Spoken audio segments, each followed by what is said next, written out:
মানুষের জন্য, পরিবেশের জন্য, সবকিছুর জন্য ক্ষতিকর। ঠিক আছে, এখন তারপরেও আমরা দরিদ্র মানুষ হিসেবে আমরা করছি চাষ, আপনার ক্ষতিকর জানার পরেও আমরা করছি আর কি। আমরা যেরকম মানে নেশা করি আর কি, অনেকে নেশা করে, যেটা জানে যে নেশা করলে ক্ষতি, তারপরে করি, কিন্তু আমরা সেরকম অবস্থায় চলে গেছি চাষি মানুষ। নাম মোহাম্মদ খোরশেদ আলম। আমি কৃষি কাজ করি বর্তমানে। আমার 4 বিঘা আছে। বাজারের অবস্থা তো সেরকম ভালো না আসলে। পরে গত বছর যেমন দাম ছিল, এই বছর তো তেমন দাম নেই। এবছরে খুবই খারাপ, চাষের অবস্থা খুবই খারাপ আর কি। দাম যদিও কম, চাষি কম দামে বেচতে পারছে, তো 1 মণ তামাক বেশি, তামাকে দেখা যাচ্ছে 3 কেজি 4 কেজি করে ছাপা নিচ্ছে। এসবের জন্য চাষি আরো বেশি হয়রানি হচ্ছে। ঠিক আছে, ব্যবসায়িকরা নিচ্ছে এটা। এখন কোম্পানি ওটা নিচ্ছে না, কোম্পানি তাদের নিয়ম মতো নিচ্ছে। এখন ছোটখাটো যারা চাষি তারা তো বাইরে তামাক বেচছে, তাদের হয়রানি বেশি। আর কোম্পানির নিয়ম মতো কোম্পানি তামাক নিচ্ছে আর কি। এখন কোম্পানি তো আর এটা করছে না যে বাইরে ব্যবসায়ীরা এটা করছে আর কি, কোম্পানি তাদের নিয়ম মতো নিচ্ছে। তারা এর আগে যেমন ভাবে নিত সেভাবে নিচ্ছে আর কি। রেট হয়তো গতবার বেশি ছিল, এবার হয়তো রেট একটু কম করছে আমার জানা মতো।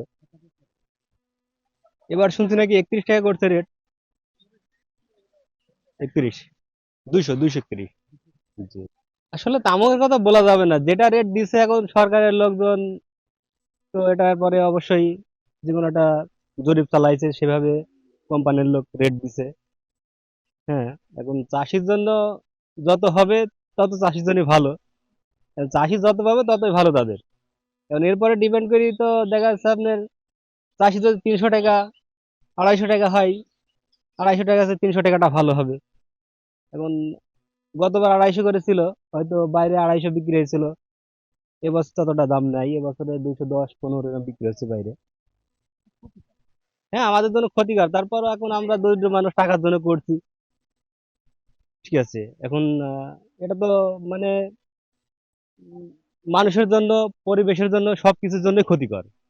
ঠিক আছে, এখন তারপরেও আমরা দরিদ্র মানুষ হিসেবে আমরা করছি চাষ, আপনার ক্ষতিকর জানার পরেও আমরা করছি আর কি। আমরা যেরকম মানে নেশা করি আর কি, অনেকে নেশা করে, যেটা জানে যে নেশা করলে ক্ষতি, তারপরে করি, কিন্তু আমরা সেরকম অবস্থায় চলে গেছি চাষি মানুষ। আমরা জানছি এটা ক্ষতি, তারপরেও আমরা এটা আবাদ করছি আর কি। জি। মানে একটাই কারণ, এটা যদি সরকার চেষ্টা করে তবেই গা বন্ধ হবে, তার আগে বন্ধ হবে না। হ্যাঁ, এখন শুনছিলাম যে যাই হোক, যদি জামাত ইসলাম ক্ষমতায় আসে আর কি, একটা কিছু হবে আর কি তামাকের আবাদের। কিন্তু জামাত ইসলাম তার ক্ষমতায় আসেনি। এখন দায়ী এখন কাকে করবো আসলে, আমরা তো জেনে শুনে এটা করছি আর কি। ঠিক আছে, এখন সেটা তো বলছি যে আমরা চাষি মানুষ, দরিদ্র মানুষ, আমাদের না করলে না, টাকার লোভে আমরা এটা করছি আর কি। এখন এটা যদি বন্ধ করার মতো পরিবেশ থাকে, সেটা সরকার পারে, তারপর আর কেউ পারবে না।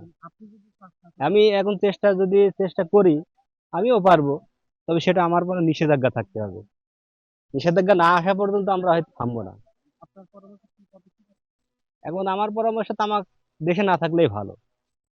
এখন বন্ধ করার দিক থেকে আপনার সরকার থেকে নিষেধাজ্ঞা থাকতে হবে, যে তামাক চাষ করা যাবে না, অন্য ফসল করতে হবে। সরকার একটা দেখা যাচ্ছে পরামর্শ দিবে যে তামাক বাদে এই ফসলটা করলে তোমাদের ভালো হবে, পরিবেশ ভালো থাকবে। যতদিন এখন দেখা যাচ্ছে এটা সরকার থেকে বন্ধ না, পারমিশন আসবে, ততদিন আমরা এটা বন্ধ করতে পারবো না আর কি। ঠিক আছে, এখন 10টা লোক মরলে হয়তো করবে না, তখন সেটা আলাদা বিষয়। ঠিক আছে। হ্যাঁ, মরণ ঘাতি, হ্যাঁ। আমি যে বলছি না যে জানার পরেও আমরা এটা করছি আর কি। ঠিক আছে, আমরা চেষ্টা করলে পারি, কিন্তু এই যে টাকার লোভে আমরা করছি। হয়তো আমি বন্ধ করে দিছিলাম, আমি 2 বছর বন্ধ করে দিছিলাম আবাদ। তারপর যখন অন্য ফসল করছি মাঠে আমি, আমার জমিগুলো সব নষ্ট হয়ে গেছিল। আমার জমিতে অন্য ফসল, বাইরের মানুষজন হেঁটে পাড়ে দেখা যাচ্ছে পোকা মাকড়, ইন্দুর বান্দর এসবের কারণে আমার ফসলগুলো নষ্ট হয়ে গেছিল। আমি 2 বছর তামাক লাগাইছিলাম না, কিন্তু পরবর্তী 2 বছর আবার আমাকে আবার লাগাইতে হয়েছে।